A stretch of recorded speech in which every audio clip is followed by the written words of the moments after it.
步或者进步。因为现在来看的话，包括乌克兰方向提出了具体的，比方说建立中立国，比方说不加入北约，比方说要有关国家提供安全保障，这已经非常细化了。这应该说是双方在一定程度上均能够接受的这样一些条件。至于说克里米亚归属和乌东地区地位问题呢，我们看到双方呢这次采取了一个回避的姿态，因为这两个问题是非常敏感，所以呢先把能够解决的问题摆在桌面上进行协商谈判，最后呢达成协议。我觉得这应该说是对于俄乌冲突通过协商谈判解决呢是一个利好，所以这应该看到它的积极一面，而且俄罗斯方面作为回应也不断的释放出积极信号，比方说从有关的大中城市后撤部队给谈判呢带来了一定的利好。看到当地时间的3月29号，乌克兰总统办公室顾问阿列斯托维奇在接受采访的时候表示，基辅方面将对于武装部队的损失情况保密的进行行动的回复。那目前据您的观察，俄乌在军事行动方面处于怎么样的态势？它和现在的谈判怎么样的连接的关系？经过1个多月的这种作战行动来看的话，俄军在乌克兰基本实现了这个作战目标政策控制，或者是呢用我们的话来讲的话，一个是清场，一个是控场。首先呢，打掉了乌克兰地面上的一些有生力量，比方说导弹防御阵地、雷达站、指挥中心，还有后勤补给一些重要的仓储。这应该说切断了乌克兰军队做出反击的渠道。第二个方面呢，我觉得还是对于乌克兰军队摧毁了乌克兰的海军和空军。那么现在这两个军种呢，基本上已经没有任何的作战能力。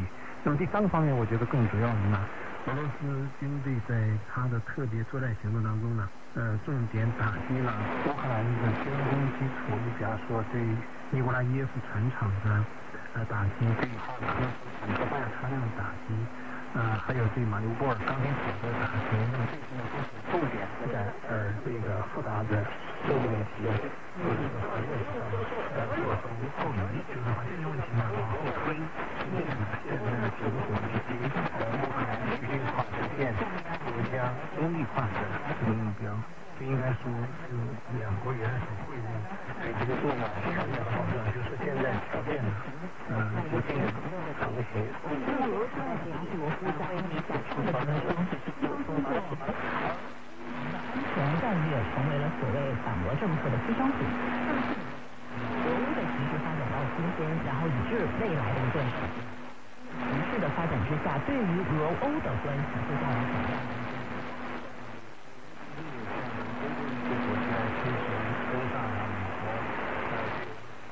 政治打压、外交孤立、经济制裁，甚至军事威胁。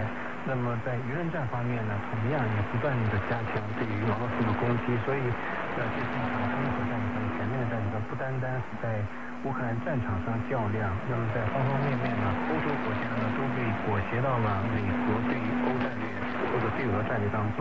那么在这种背景下的话，欧洲跟俄罗斯之间的关系呢急剧下滑，即使是在过去跟俄罗斯保持相对稳定关系的，比方德国，这些国家呢也不得不跟着美国一块儿，跟俄罗斯进行对抗。俄罗斯和欧洲之间的关系呢，除了遏制他们限制民众选票，屡试不爽的记账。那么除了车太三呢，我们看到还有一位绿营的顽固台独分子，这个尤锡坤，他的这个言论呢也是极其危险的。那么他提到台湾正常化和青年从政，您觉得这两者之间到底是什么样的关系？为什么他这一次如此大肆的鼓吹呢？民进党现在呢又在蠢蠢欲动，想在这个所谓修宪的问题上呢，想去动一些手脚。于是呢，这一次这个青年参政呢，等于是他十分路，他先抛出这么一个题目，因为他知道说这个题目呢相对不那么敏感，然后呢他也想试一试风向，想看看这条路能不能走通，怎么才能走得通。因为我们知道现在他的这个整个的这个台湾地区想做这个事情呢，他的这个门槛是很高的。立法机构呢，你得有3/4的民代出席，85席要出席，在出席的85席当中呢，要有3/4同意，这意味着64个要同意。And despite the U.S. pressure, Huawei has increased its efforts in innovation, and Huawei actually invested over 140 billion yuan in research and development last year, accounting for 22% of the total revenue made last year. So what do you think about Huawei's capability in innovation or its innovation spirit? Well, obviously, I think Huawei is the best. Not just one of the best in terms of its innovativeness in China. It hires the best and brightest students from top universities, not only from China, but all over the world. If you look at its total R&D expenditure, that exceeds the total budget of hundreds of research institutes, China's Academy of Sciences, which is the most advanced research team of the country. So I believe that Huawei is very bold in its willingness to bet in the future by betting on its brightest people. And how resilient is this company? What's the DNA in it? I think it's a very company in China. Ironically, Huawei itself was benchmarking actually best U.S. companies, learning in the most humble way the best practices of corporate America. It is probably also the Chinese company that looks most like an American company in a lot of ways in terms of its R&D, the entrepreneurship, in corporate governance, and compliance. But unfortunately, it was hurt by the U.S. government, particularly the Trump administration. So I would argue that its DNA probably from your best competitors and relentlessly pursuing technology advancement to stay competitive. And could you please tell us more about Huawei's new business? Besides 5G, besides cloud services, what else does it have? Well, there are quite a lot of the things like autonomous driving is one of the areas that the 5G technology can find major applications. There are also other applications, for example, in the port management, in the coal mining, in manufacturing. Huawei is trying to, find applications for its technology. This is almost like think about analogy of a computer. When you invented a computer, let's say 50 years ago, and then you're trying to go to look at every area of business and find out whether you are able to find some kind of use for the tools you invented. I think there is still a long way to go, but you have to start somewhere. And you mentioned self-driving or the autonomous driving. Actually, last year, 除建国费大需求，未来不止要，这就是为什么这一阵子林佳龙的动作很多，不断的想争取成为民进党6。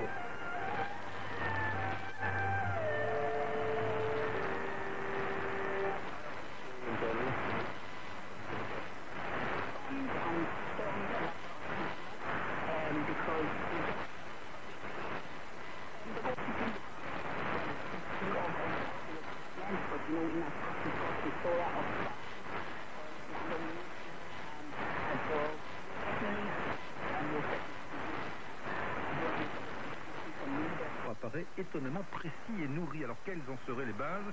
L'Ukraine qui renoncerait de facto à adhérer à l'OTAN et opterait donc pour un accord international sur sa sécurité. Celui-ci serait signé par plusieurs pays garants, à commencer par les États membres les États membres permanents du Conseil de sécurité de l'ONU, ainsi que la Turquie, l'Allemagne, la Pologne et Israël. Et quel serait le rôle de ces garants?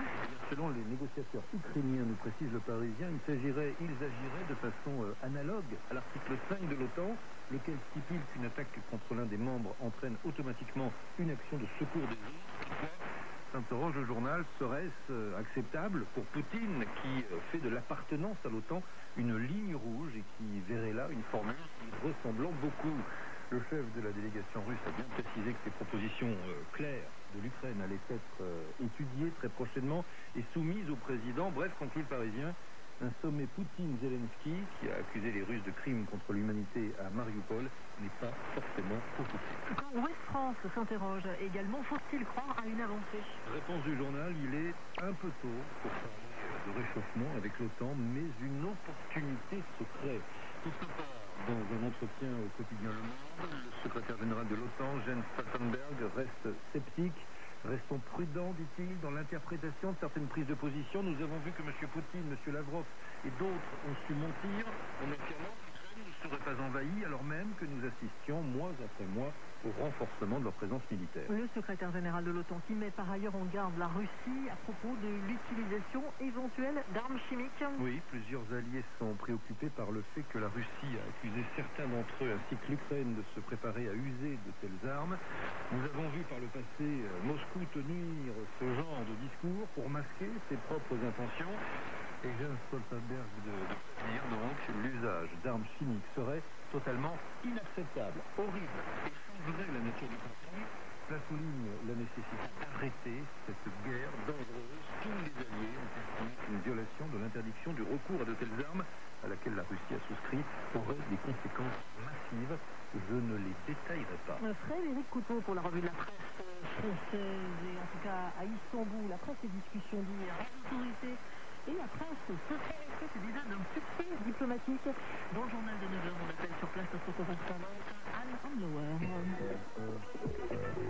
À 9h-5, des nouvelles du Gondwana. Maman, il y a une guerre là-bas que tout le monde fait semblant de ne pas voir. Oui, il ne faut jamais se fier à l'ambiance bucolique qui règne dans les rues, les bars, les marchés, les bureaux et les foyers de la Société République. Parce que, contrairement aux apparences, notre beau pays est en guerre permanente. Tous les Gondwanais sont en guerre contre un seul ennemi, l'État gondwanais. Lui-même est étonné, hein. Et oui, vous savez, chers voyageurs égarés à notre belle contrée, c'est tout ébahi d'apprendre que tu as mis les pieds dans un pays en guerre, alors que là, sous tes yeux, ce n'est pas une population sous état de siège qui s'agite autour de toi. Ah bah oui, partout où tu regardes, tu vois des gens qui vont à leurs occupations, les voitures qui passent, les vendeurs qui vendent, les acheteurs qui achètent, les bureaucrates qui vont au bureau, les policiers au rond-point, bref, rien de plus normal. Si tu me regardes, les sourcils en accent circonflexe, pour me demander si je m'entends tant que je parle de pays en guerre. Ben oui, mon ami, je m'entends et je m'en vais t'expliquer ce que j'entends par la guerre qui se mène contre l'État depuis très très longtemps ici en très très démocratique république. Bon, quand je dis guerre, j'exagère un peu, parce qu'elle est déjà finie la guerre. Hein. Attends, l'État a perdu la guerre. No explanation. It harks back to the notorious residential schools last century, where Canadian authorities arbitrarily took custody of many Indigenous children with devastating results. It's a theme that will resonate with colonised peoples around the world. Are you ready to give yourself to your country completely? Your daughter won't get the same person when she comes out of the academy. Do that. Night Riders translates this into a familiar sci-fi scenario where young Wasita is taken by the Academy Girls. On the run, her mother Niska seeks help with the underground resistance. One of its members is a New Zealander called Leo, played by TV star Alex Aaron. As long as we have one piece of land, they will always come for it. Is it too late? No, but we have to go now. Alex is assigned rather more exposition duty and less action than perhaps he'd like, but he takes it on the chin and even jokes about his unlikely presence in an otherwise Cree-Nation army before summoning that too frequent element in this sort of sci-fi fantasy, the unattributed prophecy. I got well. Strangers come to the camp from the north. And the strangers are unsure to survive or people. I keep remembering Morgan Freeman in the Lego movie. It's true because it rhymes. But in this case, the prophecy predicts a noble saviour who'll arrive from the north. It ties in with the traditional indigenous atmosphere, like a sort of sci-fi whale rider.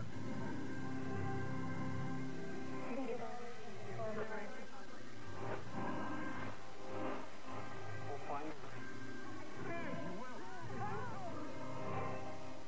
The story of Night Raiders is a heartfelt and intriguing take on colonisation. using sci-fi to shine a new light on old unaddressed grievances. Particularly distressing is watching your own children taken and then turned into tools of your oppressors.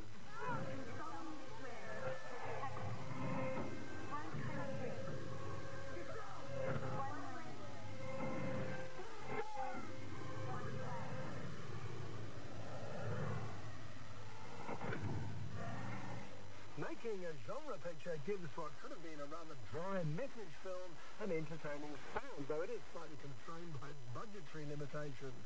You could have used a bit more action to pay off the efficient suspense sequences.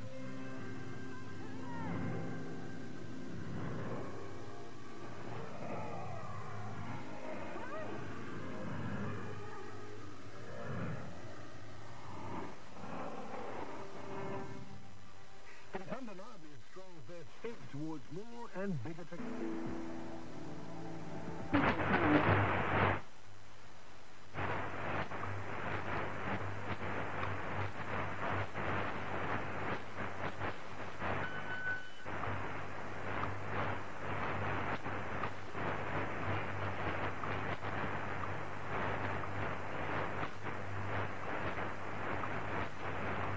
A scathing attack against Mr. Albanese, arguing he's trying to skate through the next election without telling voters what he stands for. And they haven't got a clue because the Labor Party haven't got a clue, Mr. Speaker. The budget shows debt and deficit is coming down on the back of a stronger jobs market as the economy recovers from the pandemic. In Canberra, Michael Packy, 9 News. Australia will join a growing list of Western countries to receive a personal plea from Ukraine's president. Volodymyr Zelensky has been formally invited to address the Australian Parliament via video link tomorrow. He's expected to request greater assistance against Russia's attacks. It'll be a tough few days ahead for parts of northern New South Wales, which has been hit with major flooding. Evacuation orders are in place across the northern rivers and mid-north coast, and a woman remains missing in floodwaters in Lismore. The state's emergency services units are full confidence in this rapidly evolving situation. This weather system is incredibly unpredictable and rapidly evolving, and exactly where those really heavy falls land is actually really difficult to predict, and we're seeing that change hour by hour. And a 20-year-old man has been taken into custody after he allegedly crashed a stolen car into a property in Forest Creek. The Nissan Patrol hit a fence and parked car this morning, causing significant damage. Police say the driver fled and has since been tracked down with the help from the dog squad. He's been treated for minor injuries at Logan Hospital. The finance now, oil is trading at $106.2 a barrel, and $1 Australian dollar is buying 75.2 US cents. Download your free NQ radio phone app for Android or iPhone. Australia has reached the final of the Women's World Cup after their 157-run win over the West Indies. They'll face the winner out of South Africa and England in the final.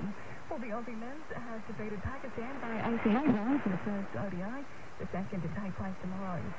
The Titans winger Corey Thompson has been named in the starting lineup and will prepare to face the West Tigers tomorrow. Thompson has been sidelined for the first 3 games of the season, recovering from a head injury. He says the hand won't be a problem in his first game back. Yeah, it's good. Obviously, put a little strapping on it, but trained well today, trained well yesterday, and there was no pain at all, so I can catch no problem, tackle no problem, so I'm excited first game of the year. And South American giants Colombia and Chile have failed to qualify for the 2022 FIFA World Cup. Peru will face the winner of Australia and the UAE for a spot in the tournament. It's 5:05, that's the latest news and sport. Farmers and contractors, if you're looking for a high-performance but affordable tractor, talk to Mario about the Kubota M-Series available at QMAC Tully. The Kubota M-Series kicks off at 51 horsepower and steps up to a 95 horsepower cab tractor. Kubota's M-Series is perfect for farming, property maintenance and commercial landscaping. Performing all tasks with efficiency, low noise, safety and ease of operation. With new tractors arriving regularly, pop into QMAC, Port Street, Tully. Thinking of workwear and safety? Think Hip Pocket Workwear and Safety. New in-store open now. Specialising in workwear, boots and uniforms. They even do embroidery. Buy all your workwear complete with your logo from Hip Pocket Workwear. This family-owned business services Ingham to Innisfail and North Queensland. Ask them about free freight and delivery. Stewie and Megan have thought of everything to make your workwear sharp. Call Hip Pocket Workwear on 44107999 or drop in at Herbert Street, Ingham, next to KFC. And remember, they're from around here.